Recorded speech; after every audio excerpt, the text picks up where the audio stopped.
I saw a video that got me thinking about doing this video, and it was interesting. It was a topic I'd already thought of before. That is that a preference for a certain ideology, I believe by nature, excludes other ideologies. I hold myself as a religious, as a Christian, outside the fray. So I, on the whole, en masse, don't mind a beating up of Christian ideologies or other ideologies, especially those that would seem to be oppositional.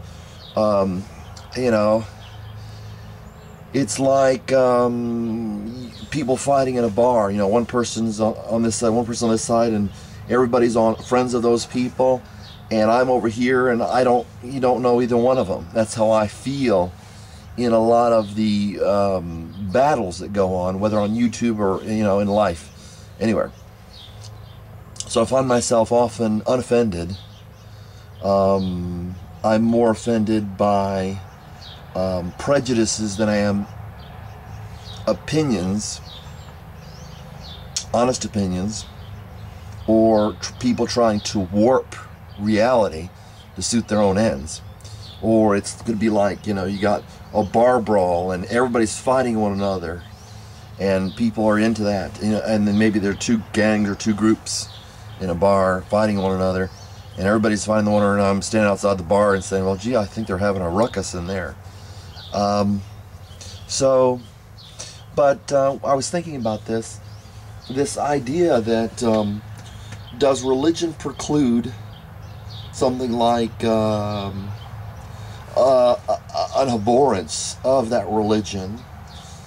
Does the belief, and I'll leave it at that because I haven't seen on the internet either proof of Christianity to my satisfaction or proof of any religion to my satisfaction, nor have I seen proof of atheism to my satisfaction, or the often touted and concomitant evolution. Perhaps deism. But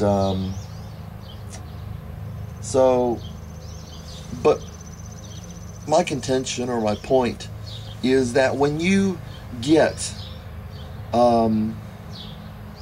for example, let's say you get people who are convinced by atheism, or you could say evolution. They tend to go together. You can think of them kind of as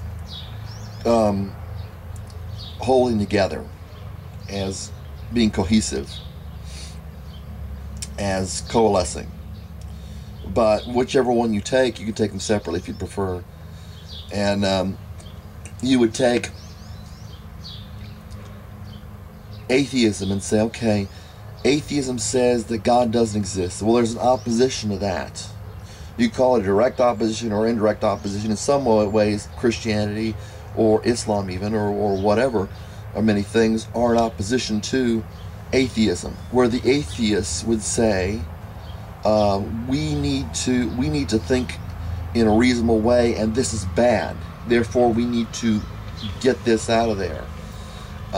Same thing with evolution. When people are not convinced that evolution, or when people are not convinced or people are convinced of evolution, then they say we must get rid of this. And that is what we've seen in the United States landscape, my country. We must get rid of anybody that says that evolution or atheism, or that evolution is incorrect. There's a push to get rid of that, get rid of the Christianity, too. But see, what happens is I've heard people say on the internet, oh, if you're a Christian and you teach your kid these fables, that's child abuse. See, it goes to extremes because people are passionate and are convinced. If they care enough about something, especially if it hastens the process, where we have to remove this kind of ideology, where it gets to the point where someone says, if you're a Christian, then then you need help, then something has to be done, and you can't have the same rights as everybody else. And you can see that in communist countries. Now, I'm not saying you would do that, whether you consider yourself a Christian or an atheist or an evolutionist or a Baptist or a Catholic or whatever. The same thing has happened. People say, well, Christianity, would lend to, on the whole, in mass, or evolution or atheism on the whole in mass, would lend itself to freedom. But you remember the Catholic Church was saying you must convert, or we'll help you convert. Okay, the Spanish Inquisition was such.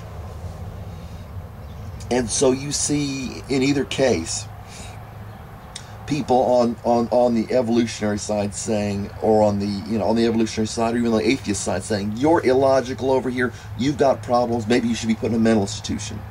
People on the other side over here saying, how could you, a reasonable, people on this side at one point in time saying, how could a reasonable person believe in this, and not believe in God? Can't you see the evidence of God all around you? Some people would say science says this. Some would say, well, it's obvious that there's a God. Nature tells us that. So then my question ending is, at what point, if there was a point, or how, did we ever get to this world of a free society? And I think that's, interesting, and yet again another delusion. Thanks for watching.